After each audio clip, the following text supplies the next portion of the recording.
financière très faible, les recettes locales ne représentent pas grand chose. Même en ajoutant celles rétrocédées par le gouvernement central, elles n'arrivent pas à couvrir les besoins de la province pour son développement.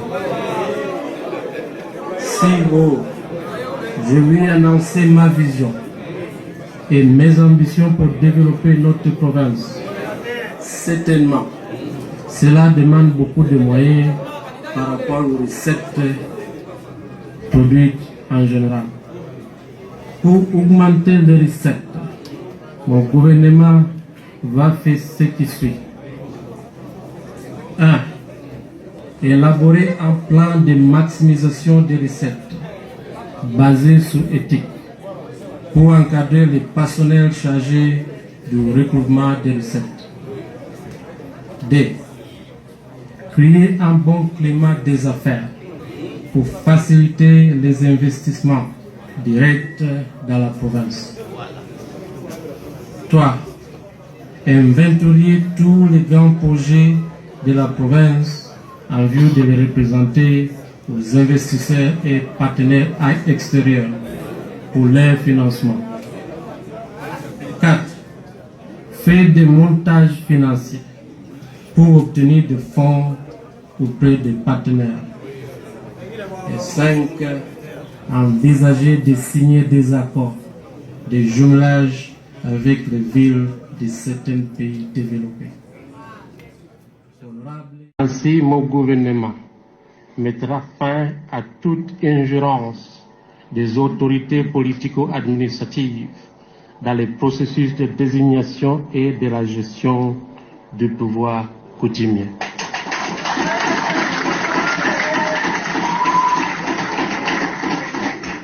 S'agissant des conflits interethniques, mon gouvernement va instaurer un dialogue permanent entre les Bantous et les Twa, en organisant des bazars communautaires pour dégager les problèmes qui sont à leur base, afin de trouver des solutions qui doivent renforcer la cohabitation pacifique.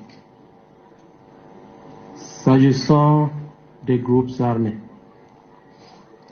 mon gouvernement prendra des initiatives de commun accord avec le gouvernement central dans le but de privilégier les dialogues en vue d'une cessation des hostilités. Pour mettre fin au vol à main armée, plus particulièrement à Calémie, les polices doivent travailler en synergie avec les services spécialisés et la population. Enfin, mon gouvernement appuiera la police avec les équipements pour être efficace dans les...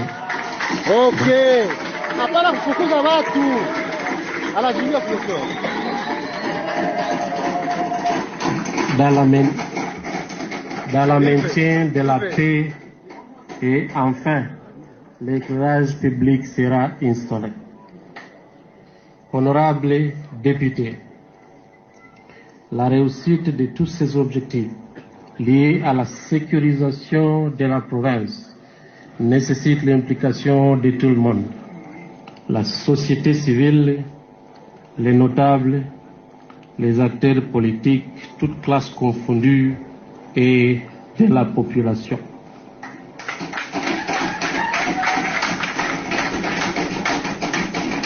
Deux, éducation et santé. Il faut relever que dans ce domaine, il y a des infrastructures scolaires et sanitaires qui sont dans un état délabré. Toutefois, il faut signaler qu'il y a des écoles, des hôpitaux et des centres de santé qui ont été construits dans plusieurs territoires. Mais cela ne suffit pas. Il y a encore beaucoup à faire dans ce domaine. À ce propos, mon gouvernement, avec le concours du gouvernement central et des partenaires, achèvera les infrastructures en cours de construction et réhabilitera celles qui les nécessitent.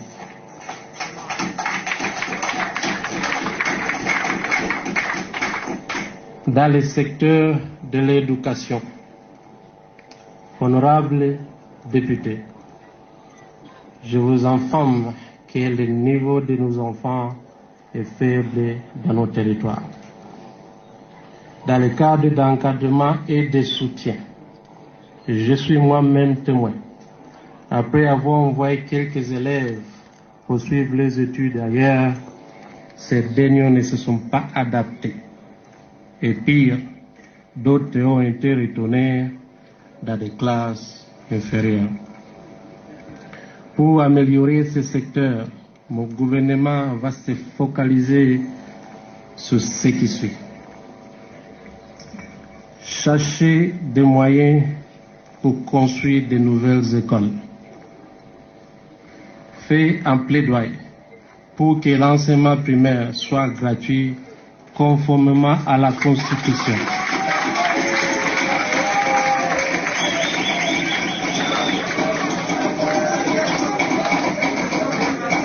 Organiser régulièrement des séminaires de mise à niveau et du personnel enseignant. Équiper les écoles en bas pupitres et matériel didactique et de nouvelles technologies. Orienter la formation technique et professionnelle sur l'économie forte et durable. Dans le secteur de la santé, comme celui de l'éducation, ce secteur connaît d'énormes difficultés.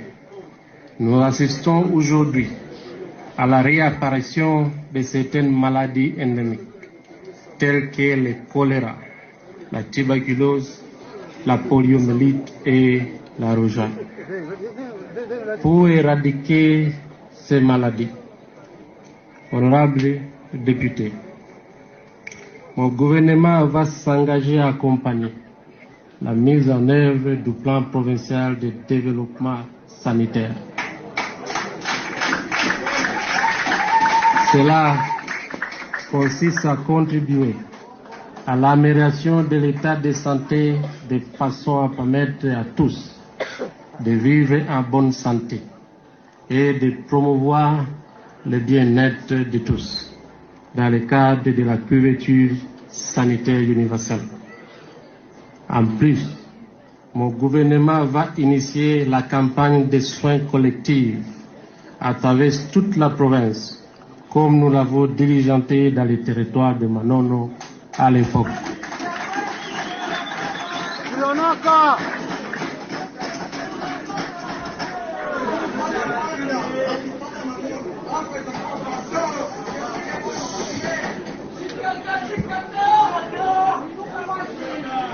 Enfin, mon gouvernement s'emploiera à appuyer le programme d'assainissement d'eau en vue de combattre les maladies d'origine hydrique, équiper les hôpitaux et les centres de santé en matériel adéquat, assister les infrastructures sanitaires avec les médicaments nécessaires, organiser des séminaires de mise à niveau et envoyer les personnels soignants en formation, créer des conditions adéquates pour attirer les spécialistes dans tous les domaines médicaux. 3. Agriculture, pêche et élevage. Honorables députés, après la découverte de minéraux précieux tels que les diamants, l'or et les coltans dans notre pays, l'homme congolais a abandonné l'agriculture au profit de ceux-ci.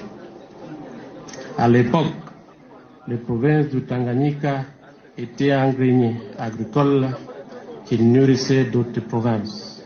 Aujourd'hui, elle importe les produits de consommation de base qui peuvent être produits sur place.